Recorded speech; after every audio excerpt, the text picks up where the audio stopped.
Well, hello and welcome back. I'm really glad to see you again.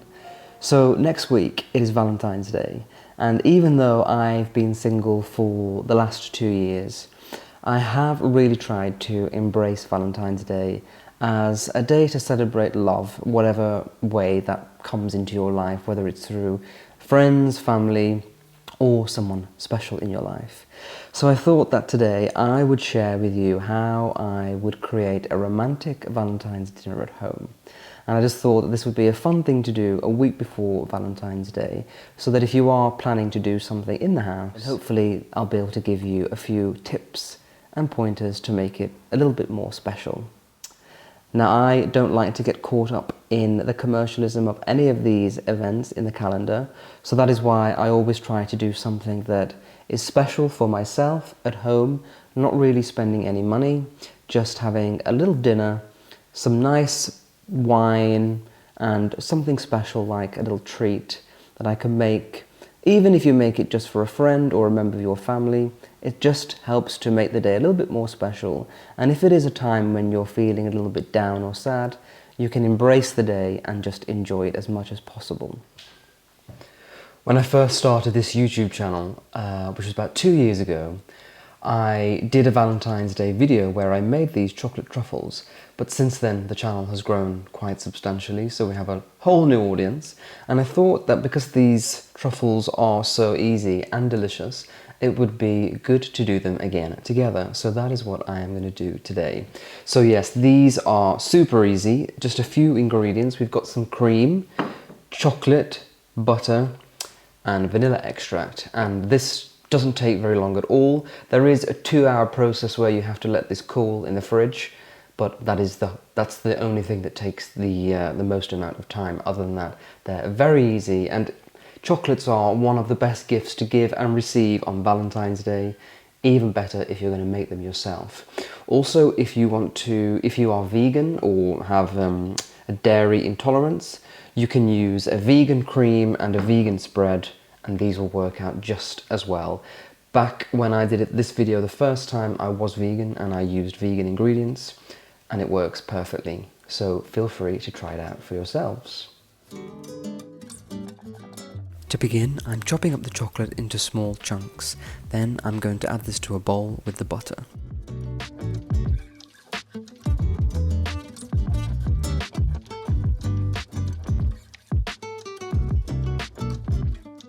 I'm heating the cream in a pan until it simmers, gently. Then I'm going to pour it over the butter and chocolate and stir until smooth and glossy. Then I will pour it into a shallow dish and let it set in the refrigerator for a minimum of 2 hours.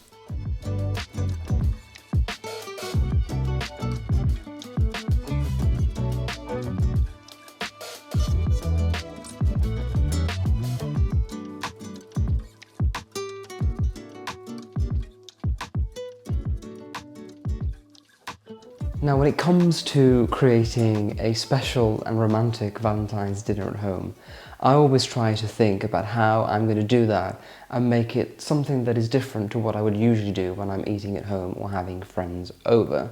Now, I do like to entertain and have dinners, so creating a beautiful dinner and creating a special dinner for me is something that I do a lot, but I know that it isn't what a lot of people tend to do on a regular basis.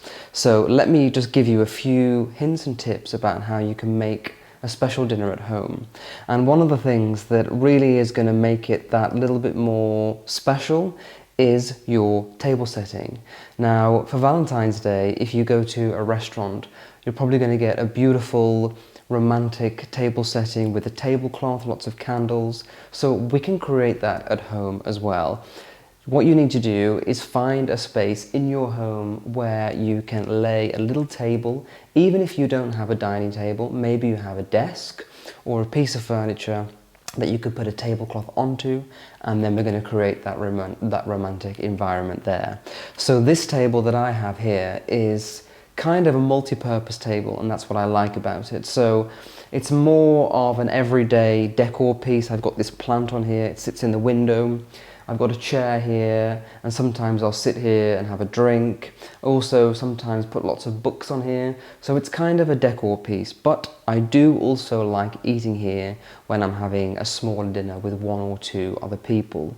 I do have my dining table in the dining room, which is quite a large table, so when I'm having more people over, I use that. But for kind of an intimate dinner, this is the table that I like to use. And what you can do is just take off the plant, and then we can just use it as a little table for dining on, and you can have 2 chairs, and even though it's still quite a big space, you can layer this up and make it look quite special.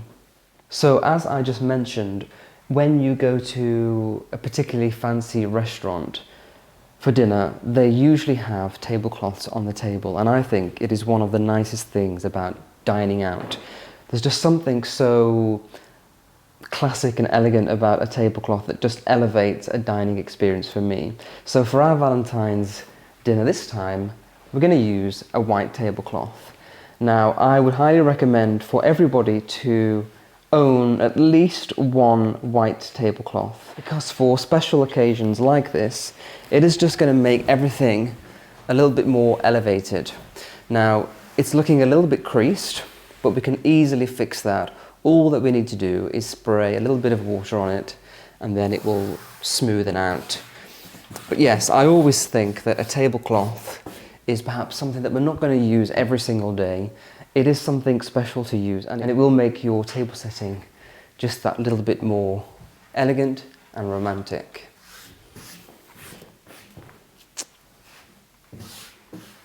So the next thing that I like to think about is how I'm going to make the table look even more beautiful by the addition of things like candles and flowers.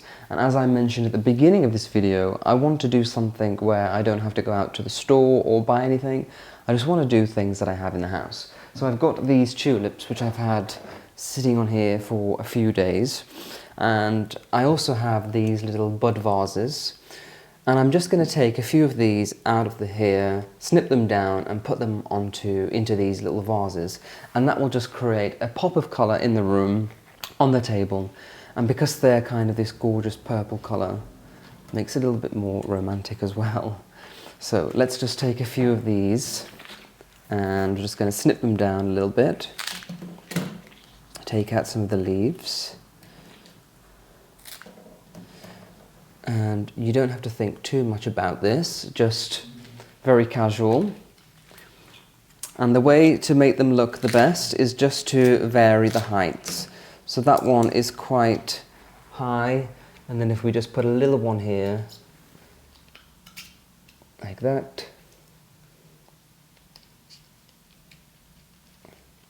you're getting a little bit of a difference, and that's how you're going to create a nicer look.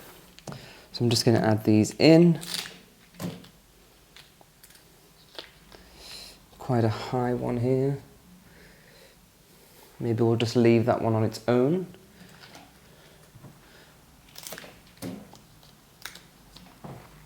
And this.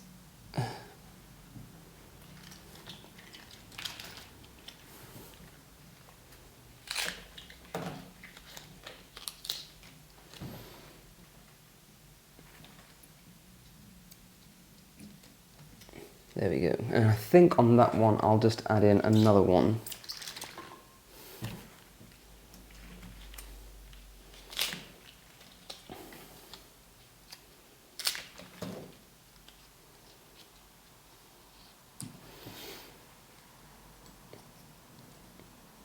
Okay. Okay, so now that we've got our little flowers dotted around on the table, I like to add in some candle light. So I've got these little votive holders in glass, and I like this very clear crystal glass look. Actually, I think it looks clean and fresh. So I'm just going to pop those there. Let's have a look how we do that. One here, one there. And then for some height, I'm going to add in this tall green candle. And this can just go at the back here like that. And then we've got a mixture of candlelight and flowers And it creates a simple but elegant look for your table, which will make it romantic when all of this candlelight is flickering. I might add in some more candlelight and just play around with this as I set the table, but for now that will be the basis of the middle, and I'm going to work everything else around it.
So one of the most important things to think about when you're planning a Valentine's dinner is what you're actually going to serve in terms of food. So you really need to think about who is coming to your dinner. If it's just friends or a family member that you're going to celebrate with, then obviously you don't need to worry too much. But if it is a date, and especially if you've not really known each other for very long, then you want to maybe perhaps take a few things into consideration. The first one being, how easy is the dish to cook? Is it going to make you very stressed? If so, eliminate that choice. You want to make sure that you can prepare and cook something that is easy so that you can just relax and not get stressed. The thing that you want to do the most is have a wonderful time. So stressing about food is never going to be any fun. So always pick something very easy. The next thing you want to consider is, how easy is the food to eat? How many times have you been to a restaurant or to someone's home and the food is quite messy? The biggest example probably is if you have spaghetti and you're curling it around the fork and then you suck it up and it splashes everywhere. Perhaps on a date, that is not really the best choice. You want something clean, easy to eat so that you can just relax and not worry about making a mess. Also, you might want to consider the ingredients that you use. For example, if you're planning to have a romantic evening with someone, then maybe you want to avoid some foods like garlic that tend to smell. So yeah, just think about your menu and what you want to cook. I always think that having 3 or 4 dishes that you're very good at making is the best way to go, and that is what I always tend to do. I've got 3 or 4 dishes that I know, no matter when I cook them, they always turn out perfect and delicious, and everyone enjoys them, which means that I can just spend the time cooking being very relaxed, not worrying about whether something's going to work or whether it's going to taste good, because I've made it many times and I know that it's always a success. So I always like to look through cookbooks for inspiration, and I wanted to share this one with you. It's called The Secrets of Pistachios, and this is kind of a very unique and special book. It was recommended to me by one of my viewers, so I'm just going to read out the back so that you can get an idea of what it's about. There is magic and mystery in the French farmhouse known as Pistachios, here in southwestern France, situated between the Field of Echoes and the Hill of Forgotten Dreams. Mademoiselle J uncovers the ancient recipes which transform the weary guests of Pistachios.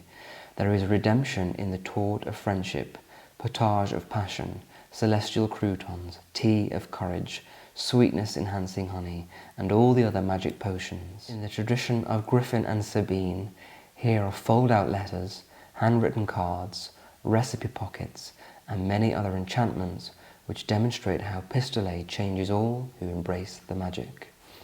And that's exactly how wonderful this book is. It's like when you were a child and you had those books that used to open out and there were little surprises inside. This is the same thing. So it's a recipe book, but told around a story, and then little cards come out with the recipe in. So one of my favourite recipes from this book is called Potage of Passion.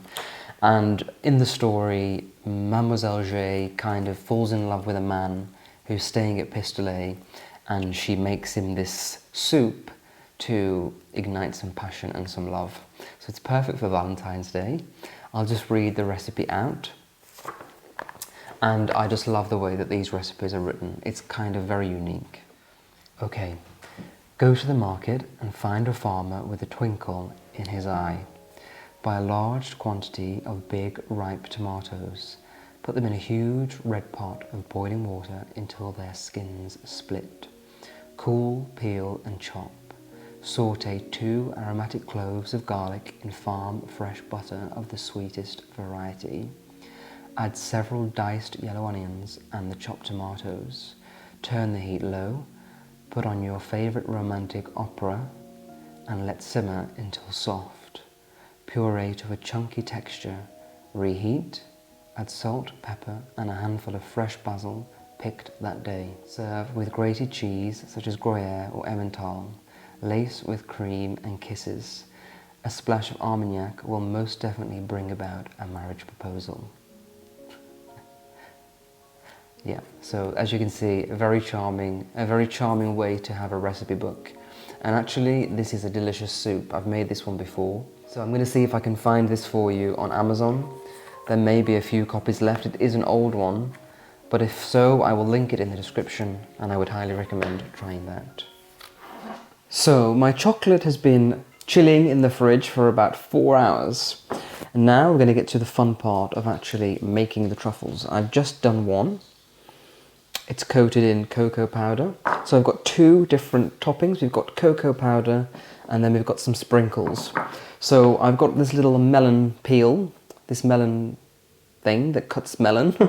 And I'm just going to go through the chocolate, roll it into a ball, and then you just put it into each of the toppings, and that is it. Also, what you can do is you can buy little gold foil sheets so that you can wrap your truffles and then present them in a nice box or something like that. I forgot to order those this time, but I will get them. But in my previous video where I made these, you can see me doing that. So it's very simple.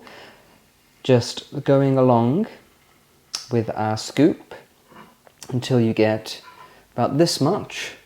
You're going to pull it out of the scoop, roll it into your hands, and it will quickly form into a ball. This is very messy, so make sure you are prepared for that. Beautiful ball. Let's roll it in these sprinkles.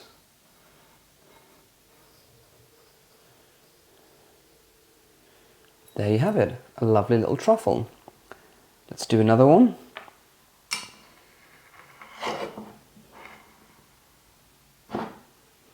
This time we're going to use the cocoa powder, so that's more of a traditional truffle.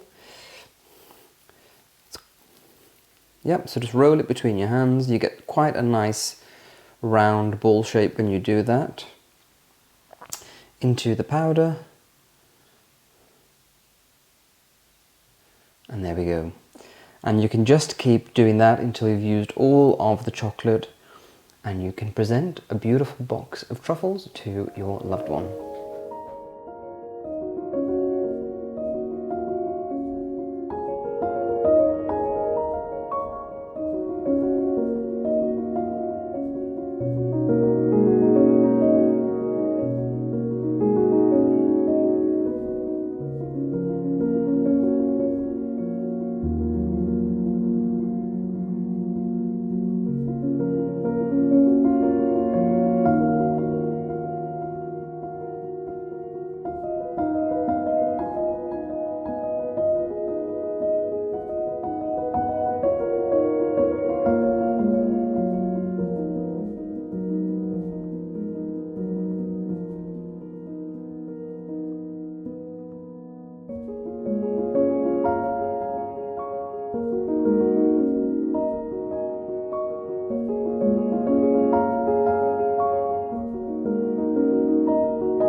Well, thank you so much for joining me. I really hope that you have enjoyed this episode and found it fun and useful. If you would like to see more from me, I am quite active across social media. So I have Instagram and TikTok. I also have my own blog, nicholasfairford.com, which I post on twice a week, and that just has articles about the home, lifestyle, recipes, just fun things that you will probably enjoy. I also have my own newsletter, which comes out at the end of every month, so you could sign up to that as well. And finally, I have a Patreon account where I post Patreon-only videos once a week. So do check out all of those things, and hopefully I will see you again really soon. Take care. Bye-bye.